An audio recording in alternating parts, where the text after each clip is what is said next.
Welcome to the HEM Education Marketing Solutions webinar on navigating the future, social media trends for 2024 in education marketing. Thanks for taking the time to be with us. My name is Scott Cross. I'm the regional manager here at HEM for North America. And I'm joined, I have a colleague who serves you all most closely. He's based in Europe, so he serves those who are outside North America. Eric, I'll show you his photo and contact information at the end of the webinar in case you want to reach out to him. And in case you're not familiar with HEM, we're a digital marketing agency that serves the education sector exclusively. We work only with schools, all types of schools, so K-12s, colleges and universities, sixth form, career college language school, anything that's in the education sector, we work with through digital marketing because we understand that the e-marketplace, e-commerce, if you will, is very different when it comes to attracting, nurturing, recruiting, and having application and actually having a new student apply. So whether you're targeting the student or their family, we provide all these types of services to schools to help you do that. That's our specialty. So this webinar is being recorded, and you'll receive this recording in the next day or two in your email. You'll receive a recording of the webinar, and you'll receive the deck that we're walking through. So we're really glad you're here, and we're going to keep moving. I have your microphones on mute through this point, because it allows me to kind of get through the bulk of the presentation, but you can ask questions. As I go through each of these points in the agenda, feel free to just type in your questions live, and I'll go into the Q&A prompt here in Zoom to answer your questions at the end. We're going to talk, about each of these points, updating your strategy in social media marketing, content trends, social SEO, AI, and as it's kind of reaching its way into social media as well, and then driving social traffic to your website. We're going to cover each of those points as they relate specifically to your school and the education sector. So let's begin with some big picture numbers, and by big I mean really big. The latest number now, the global number of social media users is estimated at 5.1 billion. And I did a little math, and that's roughly 63% of the Earth's population, which is kind of mind-blowing when you think of it that way, that they're using social media in one way, shape, or form. That's gone up 320 million in the past year alone. And advertising spending is going up as well. It's reaching, 220 or higher, a billion in this year alone that's anticipated. So the funny thing is we want to go to smaller numbers. And as we often do in our audience polls, we want to hear from you just how involved you are in social media at your school. So I want to ask you to, and this is anonymous, to tell us how many social media platforms are you active on in your school? Are you focused on one? Are you in maybe 2 to 3? Or do you expand beyond that? So please vote, and I can see that you're currently voting, so thank you. Keep them coming. We like to do polls early to kind of get a feel for where you guys are in the use of social. And it looks like the numbers are slowing, so I'm going to go ahead and end the poll, and I'll share the results. So a majority of you are in more than 3 and active in more than 3 channels, platforms, if you will, with some of you at 2 to 3, and just one of you doing 1. And, what I can tell you here, just to at least, answer kind of that begging question, there's no right answer, okay? But I can tell you that multi-channel digital marketing is more active today than it's ever been. So to be on more than 3 is important because it allows your school to be visible in places where people are going to hop from one platform to the other, to the other, to the other in a single day, in a single sitting. So it is helpful to have your school's presence on more than 3. So That's we'll kind of leave it at that. There is no like finite number that we recommend that you should be on, but that's kind of the overall message that we would recommend. We have the social media platforms here for you in order of population, if you will, or number of users. So Facebook remains the king. And when many of you think of your 2 or 3 social platforms that you're on, maybe you're thinking Facebook is less and less relevant. And I'm going to park on this screen for just a moment to have you just understand how much of the population remains not just users, but active. So they're here. They do come here, and it is helpful. And we'll talk about what each of these platforms helps you to do. In fact, that's next. But it's really interesting to see how, you hear how huge TikTok has become, and it's still not, not so close necessarily to the top 3 quite yet. It's just good to see that context from time to time. This is also interesting and probably something you knew, but it helps to see it broken down in terms of the age of the users of each of these platforms.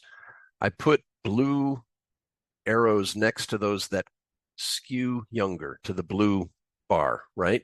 So Be Real, Instagram, Snapchat, TikTok, not a super surprise there. And then Facebook and LinkedIn red because they're linking or leaning to the older demographic. But this, it always helps to kind of look at this and soak it in. And what I'm really more drawn to, honestly, as a strategic person, is I look in the middle and look at that 30 to 49, because I know those are still prospective students, or certainly parents of prospective students, or aunts and uncles, or whatever it may be, decision makers, or members of the family who are involved in the decision. These are places to be as well. It's important. So that's helpful. Let's break them each down and talk about what each of these platforms really contributes for you. So Facebook, of course, is ideal for community engagement. It's super useful for your school to create, post, and promote events, especially because once you create an event as a Facebook event, then others can share it. And there's that aspect that some of the other apps don't necessarily do as well. But Facebook sharing that open house, or any other kind of promotional event you may have at the school, this is a great avenue to sign up and have people sign up. It's great for tracking as well. It really does dig into detailed targeting options in terms of understanding your audience, demographics, interests, location, behavior. It's all there in Meta and Instagram for that matter. So in that way, it's also great for retargeting campaigns, basically putting something back in front of an audience maybe they haven't engaged on it the first time. When we're talking YouTube, some of the really core aspects of YouTube that we hope you take advantage of, first of all, are the playlists. This is your opportunity to create curated, structured playlists that can be based on programs. They can be based on, a channel for just prospective students. So look at the options that might really help you break down all there, because you can have a whole lot of content sitting in one place. These playlists help you to categorize that quite effectively. Use it for live events or classes if you haven't already. It's super useful in that regard. It offers targeted advertising options with your, skippable and non-skippable ads before a video they're watching. And what's not here, but I hope you're using, is YouTube Shorts, because it's basically that TikTok, if you're not on TikTok, a way of just creating awareness for your school. In Instagram, Reels really play the same way. And so in your stories, you want to try to, inject your school's presence in that feed so that you can, again, gain visibility, more eyes on your school, and they understand and see and hear who you are. You really can engage with that younger audience here. This is where they are, and it's a great place to talk to that prospective student, to use stories, video, photos. It's the super visual place to be, of course. You can place your ads in the Explore tab, which is a really effective way to kind of inject some visibility while people are using this for search and exploration, which we'll talk more about, but it's definitely being used for that. And TikTok, we know, of course, is engaging that younger audience, participating in trending challenges, promoting brand awareness. We haven't seen it really engaging so much as a lead generation tool, but for awareness, it's super effective. So if it's something that you're using and your population is using, go there. You can use in-feed ads, brand takeovers, hashtag challenges, just to be a part of what's happening today. And it seems this, TikTok is really, evolving quickly. I mean, even within a day or within a week, you notice that trends go in one direction or another. So you want to be a part of that sometimes. Again, it's great for that visibility as you appear in that trend. LinkedIn, of course, is for the professional audience.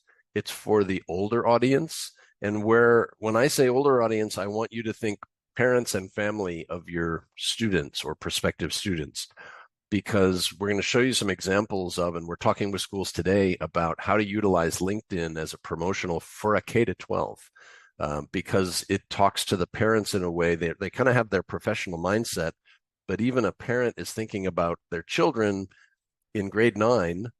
What are they going to do when how are they going to get to university? What are they going to do when they grow up? And there's a lot of formative thoughts going on in a parent's mind there. So this is not a bad place. It's quite an effective place to touch on that. Lots of networking and discussion with alumni and professionals above and beyond the lead gen aspect of it. And it really allows you to target those professional demographics and groups. So it's super useful in that regard. So let's talk about the core aspects of updating your social media marketing strategy. And by that, basically, we're going to talk about the types of things you really want to be doing in your social media strategy, but sometimes you just don't have enough time to get past just plain posting in the day. So I want you to remember a lot of the core things that we're going to communicate here. First, be visual. And by be visual, we want you not only to create photos, videos, infographics, so go beyond the words. When you're using especially infographics or any graphics, we're still seeing schools that are using graphics on social that were built for a PDF or built for a print use, and they're not redesigned for visual, basically visual use on a mobile device. And so they look awful, and they really they can reflect poorly on your educational institution. So be visual and embrace, what's going to work visually for you in that platform and on that mobile device. User-generated content has been huge since I've been in digital marketing. Really, it's never not been a smart way to go. It's more effective now than it's ever been. And it's a great opportunity, especially with these short form video platforms, YouTube Shorts, TikTok. This is a great place to allow your students, alumni, instructors to shoot a quick video, share about them, and go. And if they're doing that, like on the left, this student was doing this on her own feed, and the school then picked it up and took it. So it's great to encourage them to share on their own time. This is one of those uses of the young audience and the older audience as you get into personalizing content and communication. So this K-12 private school in the States is posting on Instagram to target students, is posting on LinkedIn to talk to parents. Again, there are messages that can be effectively communicated. You're going to have a different voice, a different tone, and a different frequency. Like you're going to post way more on Instagram than you are on LinkedIn. But it's just an interesting mix and a smart way to cover lots of bases and talk to folks, again, across multiple channels. And promote that community engagement and dialogue.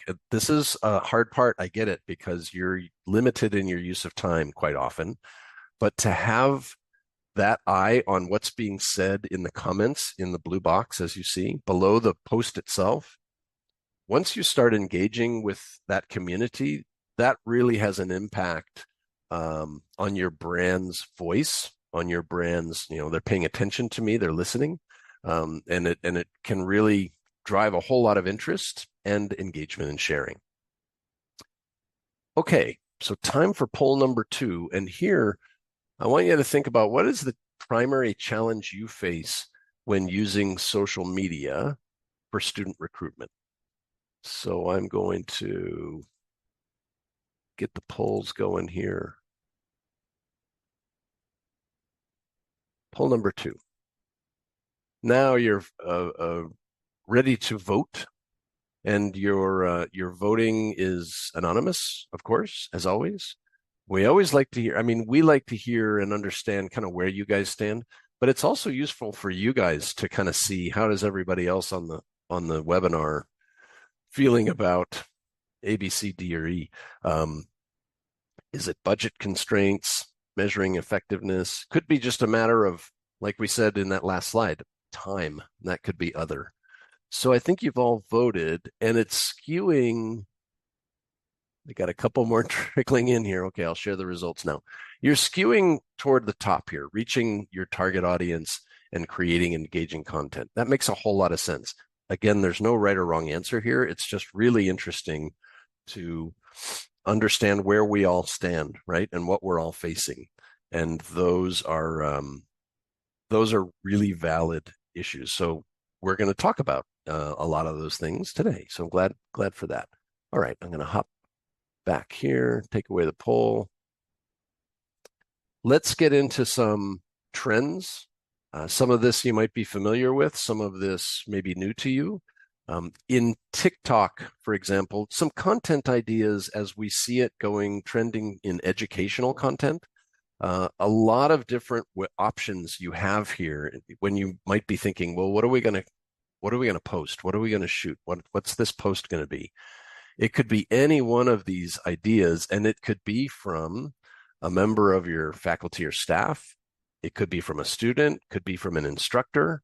So definitely look at these options and think as you have conversations with your faculty and staff, as they begin to, pontificate, they really get into and geek out in what they teach, which is awesome, right?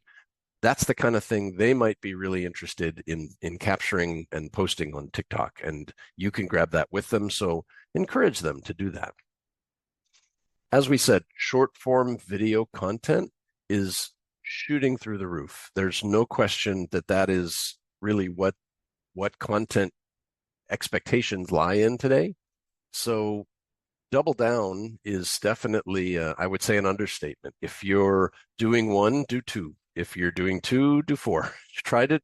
And when I say that, one point we always make at HEM is that it's important to create good content, more important to create good content than it is to create more content. So if you only have 2 videos that you can think of and actually get accomplished well this week or this month, 2 videos in short form, then do those 2. Do 2 well, rather than trying to squeeze out 5 that are kind of crappy, because it's not going to help you there. There's quite a resurgence of nostalgia for the 70s, 80s, and 90s. So what we recommend you do is kind of look back at what assets you have in the school in terms of course, yearbooks, but you may have some video, film, other photos. What was your school like during these days? And can you do some then and now type of stuff? This is a great place to connect emotionally with the Gen Z folks who are kind of pining for those easier days, right? Back in the 70s, 80s, and 90s. So that's something to think of and search for. As is, again, kind of as you're having those conversations with your faculty, what are the sustainable and ethical practices that are being taught at your school, that are being embraced by the way your school operates? Your commitment to sustainability, ethical practices, social impact is really going to connect with your target audience. And I'm saying that meaning, any 18 to 30-year-old is absolutely there in their mindset. It's a very big topic that it's a larger conversation that you can be a part of. As is, emphasis on mental health and well-being. First of all, it's one of those larger conversations that you could have a valid, relevant statement in because of what you're doing and how you're teaching it or how you're approaching it with your students. It's also a great well-being and wellness resource for your students. And that's important for prospects who want to know what's it like to be a student there. And if they know they're going to feel supported as a student there, as rigorous as studying may be, they're going to feel supported, they're going to think highly of you, and maybe go to that next step. So I want to talk about an aspect called social SEO that I'm sure many of you are familiar with. It basically goes to this place, and the place is that the Gen Zs of today are using social platforms for search more than they're using a search platform for search. So they're not using Google or Bing necessarily. 67% of them are using Instagram. 62% turn to TikTok. It's just how they're operating now. So when it comes to being visible in search, you still want to embrace Google. It's number one as a search engine and remains overall in that way across all age groups. But it's also important to consider the same way you might consider search engine optimization for Google, think of it for these social channels.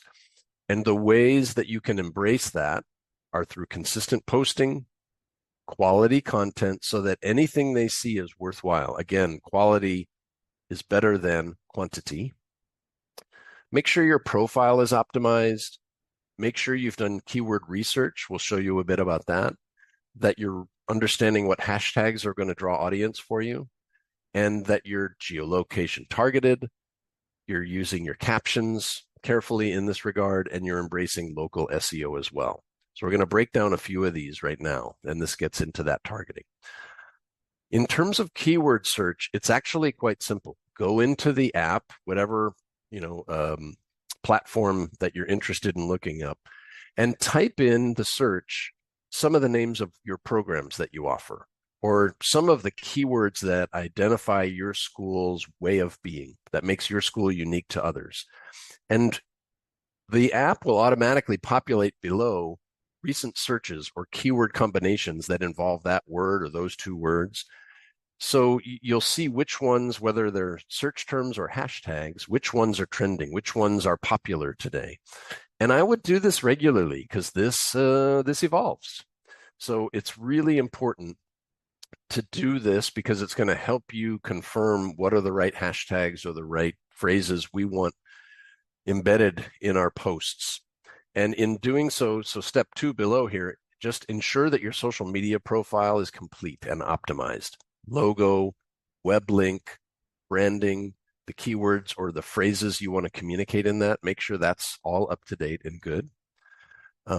Here's how you're going to use those keywords. For example, when posting a video, in the caption on the left, in the box that's over the video, you want to include that keyword phrase in the caption. You want to include that keyword phrase then in the post itself, like the text of the post on the right in the blue box. And you want to include the keyword phrases in your hashtags or the hashtags that showed to be most trending. So these are the 3 places you can place those trending keyword phrases to make sure you're SEO optimized for social media. You want to geo-target your content. So you want to really drill, if you want to drill down into your local area, you can utilize that location, Michigan, so you've got multiple hashtags that go straight for location altogether. The point in the bottom is really interesting as well. So if you leverage, so you take advantage of the editing features in the app when it comes to editing a video, by doing so, the algorithm of that app will favor you. If you used the app to edit your video, that app or that platform will basically show your video more often, more frequently, or just with a higher favorability in the algorithm. So let's talk about Meta AI and just some algorithm changes and their implications on all of what we're doing here.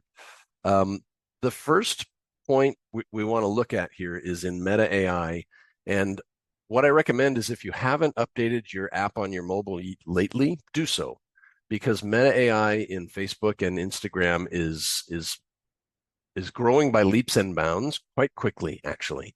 So it's basically just in the search bar, and it simplifies searches by making suggestions. So we have one that's very education focused on the left, study in Canada, and it will immediately begin to populate different searches that have been popular lately with that phrase within it. I included one from my own phone on the right here because it much like AI will automatically suggest prompts. So I'd been researching the past few days, go figure, the impact of AI on digital marketing. So that's an automated prompt right there, like, hey, you've been checking this out. It also prompts me with the name of the university that my son attends. It prompts me with the local news outlet in terms of reading news.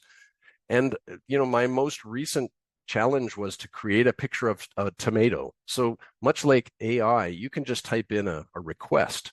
Can I get a picture of a tomato, please? And it'll bring up a tomato so that you could use that tomato. And it has also, as you see on the right, some higher generational abilities to manage and create posts, GIFs, or memes. So you've got some editing tools in there as well, and some advanced aspects of more than just search. But I can take that tomato and now make a post out of it. I must say, I really went, to town with it, in that I began to just type in a bunch of different prompts and questions, and it wasn't able to solve every one. So I would give it some time, understand that it's early stages in this. It does some amazing stuff. And I think it will just continue to evolve and become more and more powerful. Already it's more powerful than it was a few months ago.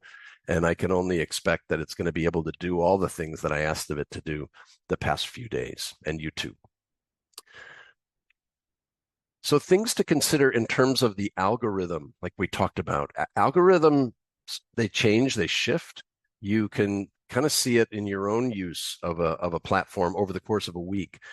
Keep in mind, for example, that if Meta decides to prioritize content that generates more interaction, then you're going to want to adapt your posting to enhance engagement and get interaction going. So it's a point of paying attention, right? And this is kind of where the extra time comes in, to spend some time in understanding what's getting play on social and on this platform, and why am I not getting play? And maybe you need to just keep adjusting and trying new things, focus toward captions, focus toward engagement, to try to take advantage of those algorithm aspects that'll get you more and more visible. It's a matter of vigilance and kind of keeping an eye on what's trending and what's working, and then to go to those places where it's working. Above all, there is no more important aspect than authenticity and quality here. Again, we're going to say quality over quantity. And authenticity simply speaks to, think of your prospective student, and if they see your post and think, oh, that was interesting, that was helpful, I'm glad I read that. You want to not just be posting for the sake of promoting your school. You want to be posting things that are authentic and relevant about what your school's all about, what makes you unique and different in their eyes, in your students' eyes, your parents' eyes, your families, for example. This is getting it right down to user-generated content, which is authentic to the core, and that's why it performs so well. So keep that in mind. Okay, so we're getting down to driving social traffic to your website, and I want to hold right here because of all the things we've talked about so far. If you're not using social media for the sake of driving traffic to the website, then you're driving on a car with three wheels. You're missing the final key component, and that is social media is an inbound tool, an inbound mechanism. And by inbound, we define that as doing efforts in online marketing, putting messages out there in social media, in your emails, on your different places, to drive traffic inbound to your website. That's really the ultimate goal. You can get engagement, you can get some leads and people filling out forms on social media more through ads necessarily than through posts. And we're going to keep the most of what we say to be organic here. But it's super important to understand that all of the things we're doing that we've talked about so far, we're doing with the intent of driving traffic to your website. So things to make sure you're optimized in doing that. Optimize your profiles and your bios, as we've said. You want them to look and feel across every platform. They want to look and feel like they belong to that same brand. They say the same things. There's that consistency. And there's a call to action. You want to include that link in there. That's critical to include that hyperlink to make sure that it's in every one of your bios. In your posts, create compelling calls to action. So these CTAs are the points that are going to basically challenge or call someone and say, hey, check this out, or go do this, or click to reach us, or ask us a question, or what do you think? Or, hey, this could be you next year.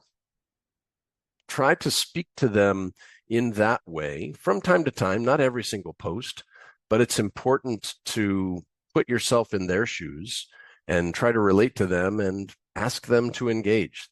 The most relevant way to increase engagement is to ask and to invite engagement. Link shorteners are so helpful. So this is really super common. I'm sure you've been to Bitly to create clean, simple, branded links. And add UTM parameters to your URLs to track where your traffic is coming from. You can see the UTM parameter on this URL, so you know that the source of the traffic came from the TikTok link tree.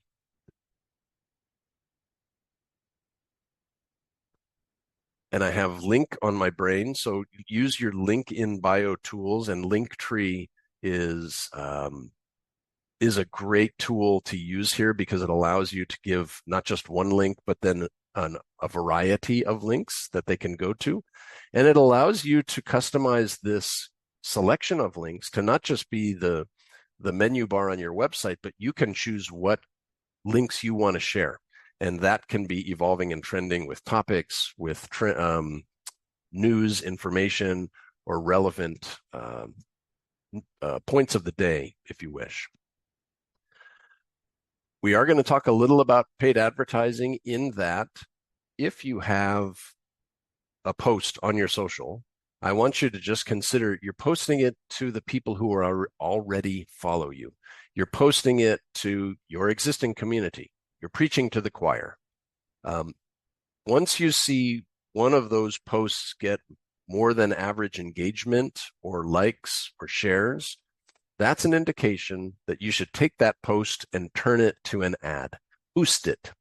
Put some money behind it. And this is super easy to do because, granted, the platforms are asking you to boost every post you put on there. Choose them selectively, because putting just a small amount of media spend behind this to put it in other people's feeds will really exponentially increase the number of eyes that are going to see this engaging post by 5,000, 10,000, 20,000 new people who are matched to be, look, and basically algorithmically match your existing audience. But they're people who don't follow you yet. So this is a great way to utilize social to increase those eyes and to get that engagement as well. All right, so we're in the key takeaways, and here I'm really just going to kind of leave this up as I invite you to hop into the Q&A. I see that we have a few questions already, and I'd invite you to type in some questions if you have them, because we'd love to answer a few questions. So please feel free to ask some questions. And as we do invite you to type in some questions, some things maybe we haven't covered or you want to know more about, I also want to offer up the self-assessment for the social media checklist. You can get that here. So if you want to do a self-assessment checklist, you can do so. And we also offer a free assessment of it could be your social media or your overall online presence. So there's Eric there again in your neck of the woods. I'm here in North America. Reach out to us if you're interested to chat more about this topic and about, we offer a free online assessment where we'll look at your website, your social media, your organic traffic overall, and provide you our insights on where we think you're doing really well and where we think you could optimize and really could turn things up or make things different. You get to walk away with that, no cost, no commitment, and then compare that with others and see if you want to do these optimizations yourself. If you want to bring someone on like us, it's just more information for you on the topic. So we invite you to do that. So I'm going to start one of the first questions here. I have them over here. Do you recommend using social media for ads generally, or is it better to focus on Google ads that are more targeted for people who are already looking for your products? So Marta asks a really smart question, which kind of the answer is in the question. I'll break it down. We recommend, honestly, that you use both platforms for your advertising if you have the media spend to allocate to that. Because Google search ads, for example, are going to put your ads in front of a market and a person who's actively searching for you. So the intent of that audience is super strong. And that's the strength of a Google search ad. Google remarketing and display ads are helpful as well as secondary and tertiary ad campaigns, but the Google search gets you in front of that intending market, which is key and a great lead generator. The social ads are important because they reach so many more eyeballs than just a Google search, and they're visual. So they're many more eyeballs, they're visual, and they're, in most cases, very demographically targeted. So there's so much more targeting that you can do in social media that you cannot do in Google search, which is very keyword based. They both have a very strong, feature or benefit to them that they deliver, and they're a little different. So they're great when they work in concert together, because people might see your Google ad, not act on it the first time, then they might go play in social media, see you posted from time to time, or an ad, for example. They might click on that ad because now they're seeing you a second time, or next time they search, they might eventually click on your Google search ad because now they've seen you in multiple platforms and they think, okay, these guys must be serious. These guys must be good, or I like what I'm hearing about them or reading about them. So that's why they work well in concert together. They serve different uses.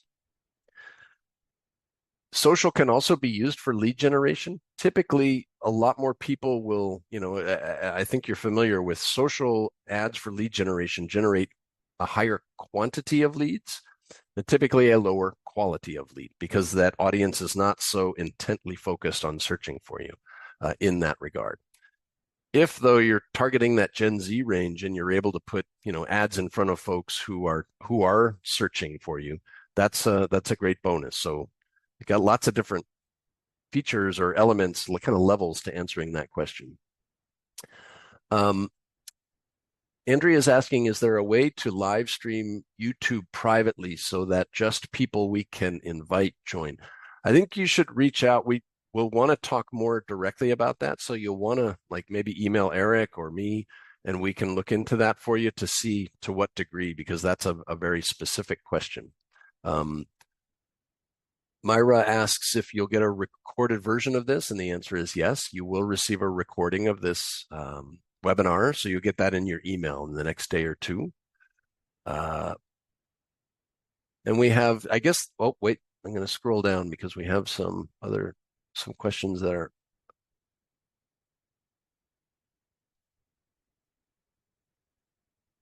Oh, wow, here's a deep one. Well, I'll go to a simpler one. Which platforms are most successful for international recruitment engagement? Does it range in different regions?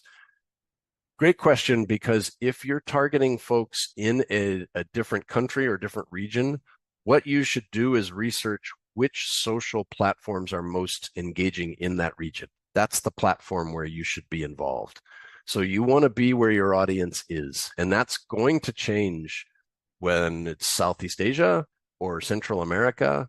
It could be it's going to be likely a different social platform in each of those areas or all around the world. So definitely do that research in advance, and don't just post where you are in the current social channels, and try to and expect to target that audience, because you may not necessarily be visible to them. They won't see you because they're not on that platform necessarily. So last one, initially we used to post videos on our Instagram. It had great engagement. Of late, the engagement has really dipped, so we're using pictures. Is that a correct move? Because we know that video content, especially with our audiences, is usually quite popular. How can we compare the engagement on pictures versus video to justify? So again, a really granular question. So what I would do is kind of pull back and not necessarily put one post versus the other, and the engagement was high and the engagement was low. So which track should we take? I would pull back and look at your posts in multiple ways. So you can categorize them video to still picture and check engagement. You can also do posts that talk about our programs versus posts that talk about our student life. So this one's more academic, this one's much more life as a student, and how those relate differently. And are we getting engagement more in one or the other? Take that as an example, and then create 3 or 4 or 5 more this or that measures. So I wouldn't just look at video versus still. I would look at it across multiple options and comparisons, and then at that point, you're beginning to see a true trend of your audience and what engages your audience most. And it's from that, I think you'll be able to make better decisions in that regard. Great question. Thank you for your time. We've really kind of come to the end of our time.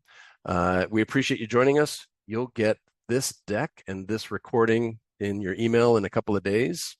Hope you have a great rest of your afternoon. Thanks and goodbye.